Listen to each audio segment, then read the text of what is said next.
MC4 Stecker und Kupplung auf so eine PV-Leitung aufbringe. Wie funktioniert es richtig? Das zeige ich euch heute Schritt für Schritt in diesem Video. Bei eurer PV-Anlage sind sichere Steckverbindungen super wichtig und da kann man tatsächlich Fehler machen, wenn man A, das falsche Werkzeug benutzt und B, bei den Arbeitsschritten auch Fehler macht. Deswegen ganz wichtig, bleibt die paar Minuten dran, um diese wichtigen Infos nicht zu verpassen. Vorab ein großes Dankeschön an die Firma Knipex. Ich habe einen Koffer bekommen, wo man jeden Arbeitsschritt mit abdeckt. Ich zeige euch auch die Werkzeuge, was sie alles können und dann die einzelnen Arbeitsschritte, wie man nachher Stecker und Kupplung auf diese Leitung aufbringt. Und bevor das Video losgeht, wie immer die Bitte, abonniert den Kanal, um solche Videos zu solchen Themen nicht zu verpassen. Aktiviert die Glocke, um benachrichtigt zu werden, wenn solche Videos online gehen. Dann gehen wir direkt rein. Let's go! Einmal jetzt hier der Inhalt des Koffers und da von Arbeitsschritt 1 zu Arbeitsschritt 4 sinnvoll aufgeteilt. Also alles in einem Koffer, das ist schon mal gut, dann hat man alles parat, wenn man dann die PV-Anlage montiert. Hier zum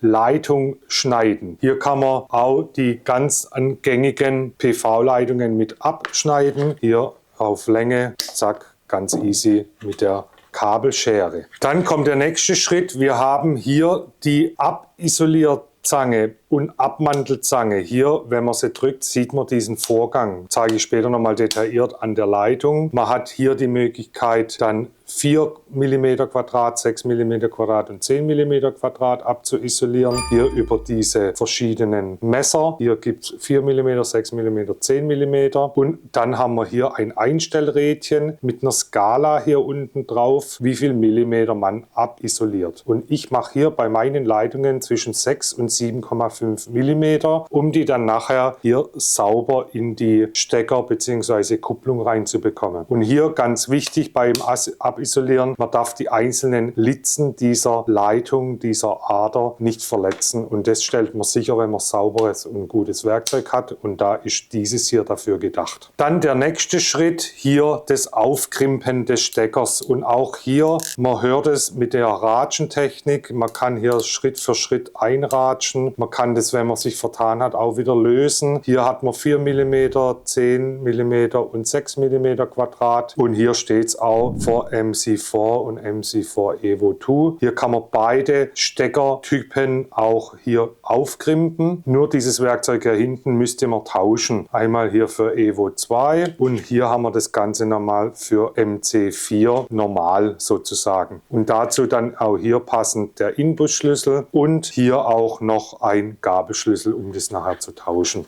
Das Werkzeug zum Aufkrimpen. Da passen dazu auch noch hier Schrauben, die mit dabei sind. Also alles sauber aufgeräumt im Koffer. Und dann der letzte Schritt, wenn man Stecker auf der Leitung hat, muss man hier Kupplung und Stecker aufbringen und dann auch hier festschrauben. Das macht man nicht mit der Wasserpumpenzange oder ähnlich. Da gibt es ein Spezialwerkzeug, das ist das hier. Das besteht aus 2 Teilen, ist magnetisch. Einmal zum Anziehen und zum Lösen. Auch sauber hier aufgeräumt im Koffer. Und dann habe ich hier natürlich verschiedene Stecker- und Kupplungstypen hier in der Tüte vorbereitet, die Leitung und da erzähle ich jetzt gleich nochmal was dazu. Bevor die Frage aufkommt, beantworte ich sie lieber. Was ist der Unterschied zwischen dem MC4 und dem MC4 Evo 2 Stecker? Kupplung. Es ist im Prinzip die gleiche Technik. Man krimmt auf und hat dann diesen Stecker. Es unterscheidet sich nur in der Kontaktart und der Belastbarkeit. Beim MC4 Stecker haben wir 1000 bis 1500 Volt DC Belastbarkeit und je nach Typ 30 bis 35 Ampere. Beim Evo 2 hat man die 1500 Volt DC und bis 69 Ampere Belastbarkeit. Also man sieht, man kann höhere Ströme drüber laufen lassen. Wo man die ganzen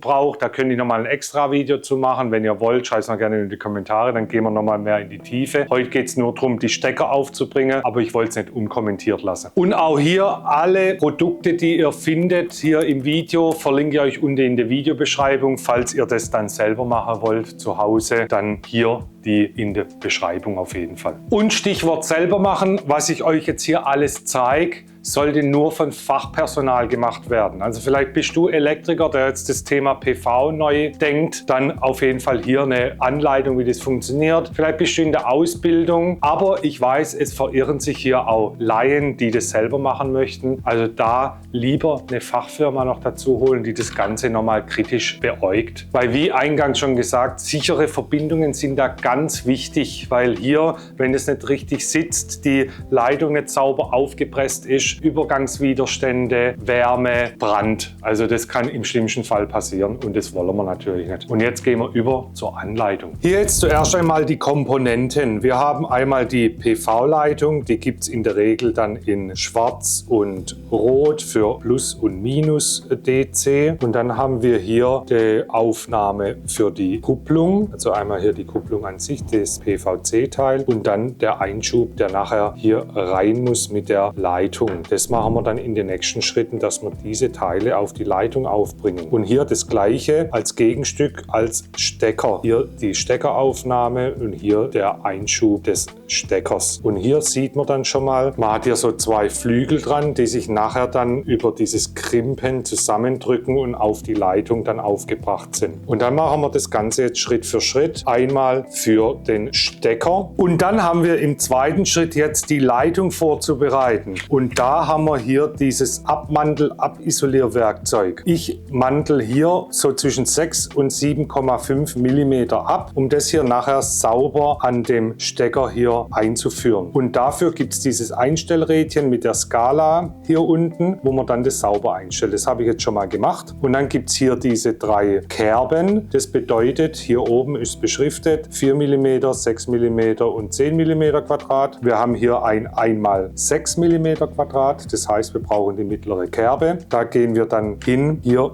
zum Anschlag vor und dann einfach zusammendrücken und zack, abisoliert. Gleiches auf der anderen Seite. Wir bereiten es gleich vor. Eindrücken, zusammendrücken, abisoliert. Und wie man es hier dann sieht, wir haben hier einzelne Litzen, da ist keine beschädigt. Das ist wichtig mit einem sauberen Werkzeug, nicht irgendwie mit dem Seidenschneider hier probieren, das abzuisolieren. Da kann man was kaputt machen, weil nachher die Verbindung der ganzen Litzen hier sehr wichtig. Also zweiter Schritt, abisolieren, abmanteln, erledigt. Dann kommen wir zum dritten Schritt. Hier der wichtigste, das Aufkrimpen. Man sieht hier auch die verschiedenen 4 mm, 6 mm, 10 mm Quadrat und hier diese Form des Presswerkzeugs. Das ist wichtig, um nachher hier diese Flügel sauber umzuschlagen. Und dann hat man hier diese Halterung, da hat es auch hier einen Mechanismus, um die Feder zu entsperren. Und hier führt man den Stecker sauber ein. Der wird dann im Werkzeug gehalten. Das funktioniert so, einmal hier entsperren, Stecker einführen und dann fällt er hier sinnvoll rein und wird dann ausgerichtet in die Arretierung, weil nachher fährt dann hier das Werkzeug zu über diesen Ratscheverschluss und